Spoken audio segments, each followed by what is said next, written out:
네, 안녕하십니까. 독야한의 경매왕의 독야한입니다. 오늘 하실 내용은 법원 경매 올바로 공부하기에 이제 두 번째 시간인가요? 아니지. 한지 꽤 오래됐죠? 예, 집행관 관련해서 두 번째 시간인 것은 맞습니다. 이제 연말입니다. 그래서 연말이라 이제 사람들이 굉장히 붐비고 약속들이 많습니다. 그러나 우리 이제 공부하는 거, 짧게 공부하는 것은 게을리지 않게끔 해야 되겠죠? 이렇게 짧은 공부를 하는 데서도 게을르면 안 되겠습니다. 우선 그 민사집행법 규정을 중심으로 한다라고 했었다는 거 잊지 마시고요. 먼저 집행관에 대해서 이제 오늘 공부할 것은 4조, 5조, 6조, 7조, 8조까지 이제 생각해봤습니다. 자, 읽어가면서 얘기를 해보겠습니다. 자, 집행관. 민사 집행 신청은 뭘로 한다? 서면으로 한다. 이렇게 적혀 있습니다. 그렇죠? 서면으로 합니다. 신청은. 웬만한 거는 당연히 서면으로 하는 것이죠. 뭐 구두로 진행하는 게 아닙니다. 그러니까 서면 신청한다. 그러니까 민사 집행 신청은 서면이다. 이런 거. 그래서 집행관 사무실에 가보면 그 동사무소 가보면은 이렇게 동그란 탁자에다가 문서들을 갖다가 차곡차곡 쌓아 놓죠. 그래서 이제 공무원이 내가 무엇을 하러 왔다 그러면 뭐라고 하죠? 예, 저기 가서 몇 번 서류에 작성해서 오십시오. 이렇게 얘기를 합니다. 그 몇 번 서류들이 모여 있는 곳이 있겠죠? 그러니까 집행관 사무실에도 그런 서류들이 모여 있는 곳이 있고 그 서면으로 작성을 해서 신청을 하는 겁니다. 그러니까 서면으로 한다더라. 이렇게 알아놓으시면 되고요. 제 5조 집행관의 강제력 사용 이렇게 돼 있죠. 강제력 사용. 집행관은 집행을 하기 위해서 필요한 경우에는 채무자의 주거 장소 그 밖의 장소를 수색하고 잠금문과 기구를 여는 등 적절한 조치를 할 수가 있다. 예. 어떤 경우에 그렇게 한다라고 적혀 있습니까? 예, 필요한 경우에 한다 이렇게 돼 있죠. 그러니까 필요한 경우라고 하는 것은 누가 판단하는 거죠? 예, 집행관이 판단하는 것입니다. 그러니까 집행관의 어떤 자유재량 범위가 상당히 넓은 편에 속하는 것이죠. 다만 집행관은 이렇게 수색하거나 문을 열 때 분명히 여기에 다툼이 생길 여지가 있죠. 그래서 웬만하면은 큰 리스크를 떠안지 않으려는 어떤 마음들이 있기 때문에 이런 권한을 소극적으로 사용하는 것이지 실제로 집행관이 이 규정만 딱 보시면 필요한 경우라고 하는 애매모호한 경우 그 기준이 있기 때문에 얼마든지 형법이나 기타 법령에서 저촉되지 않는 수단이라면 얼마든지 법에 의해서 주거, 창고 그 밖의 장소를 수색하고 잠금문과 기구를 여는 등 적절한 조치를 할 수 있게 되어 있습니다. 그러니까 권한이 좀 막강한 편에 속하죠.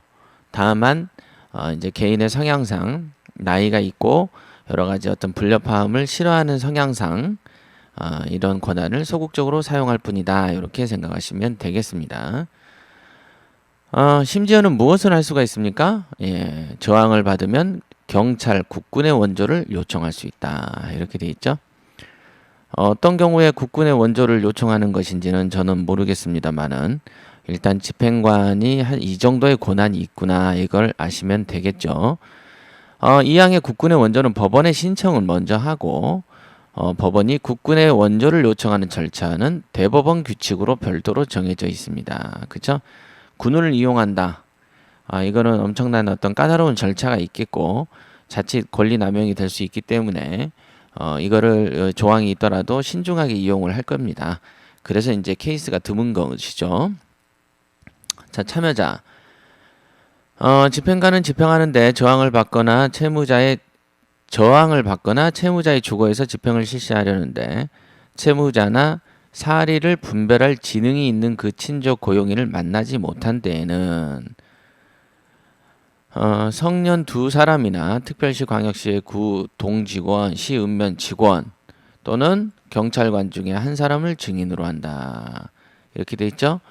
그러니까 성인 2명과 또는 공무원 1명 이렇게 된 거죠. 성년 2사람, 기타 직원들 또는 경찰관 중 1사람 이렇게 증인으로 어떤 경우에 그렇죠? 저항을 받거나 채무자 주거에서 집행 실시할 때 채무자나 사리를 분별할 지능이 있는 친족 고용인을 만나지 못할 때 예, 그렇죠?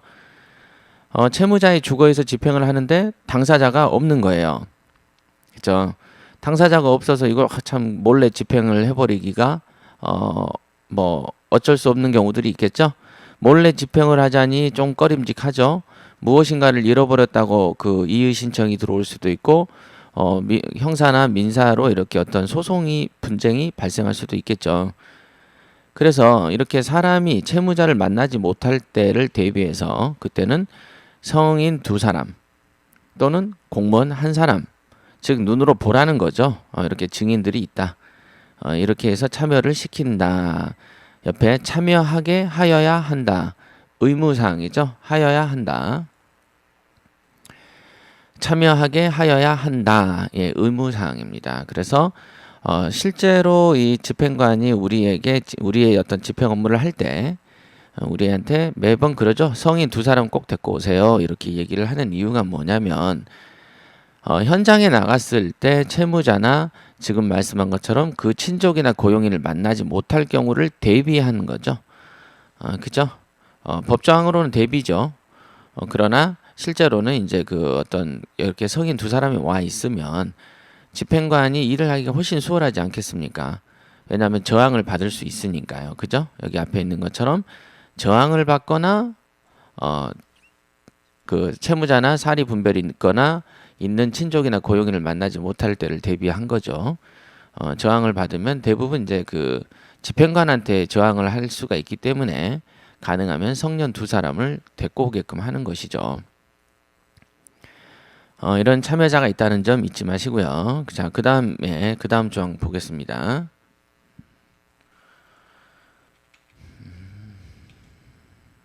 자, 이렇게 돼 있죠. 자, 집행관에 대한 원조 요구 이렇게 돼 있죠. 원조 요구.